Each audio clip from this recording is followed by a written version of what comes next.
Dottor Sbetti, finita la prima parte del grande lavoro?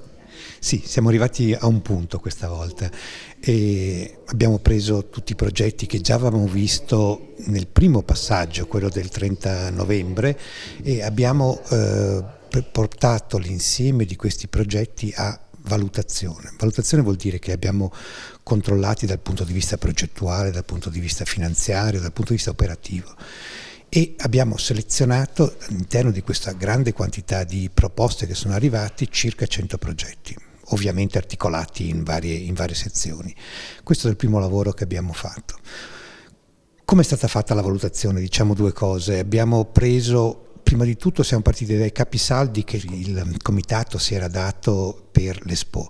I capisaldi erano due: costruire una progettualità per Venezia che fosse in grado di offrire una visita diversa, una visita che non fosse la visita tradizionale, quella che conosciamo tutti, Rialto, San Marco, i luoghi classici. Quindi un'offerta che fosse sulla diverso, sulla laguna, sulle capacità di questo territorio di presentarsi. Seconda caposaldo che il comitato ci ha dato era quello dell'acqua, l'acqua come criterio guida. Allora ognuno dei progetti delle proposte è stato valutato in base a questo. Ne sono usciti, come dire, un avvio di master plan, così noi lo chiamiamo, di progetto dell'Expo, che è articolato in noi li chiamiamo due percorsi di visita.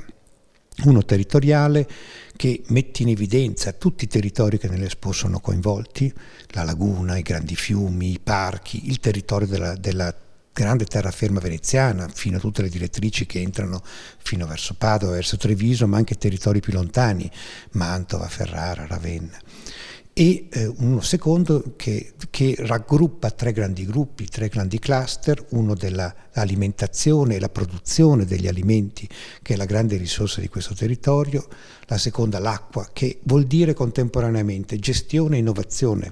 Storicamente si è fatta gestione e innovazione sull'acqua in questo territorio, qui vogliamo portarla in evidenza, e un terzo quello che è il territorio, la presentazione di se stesso come evidenza di quello che è.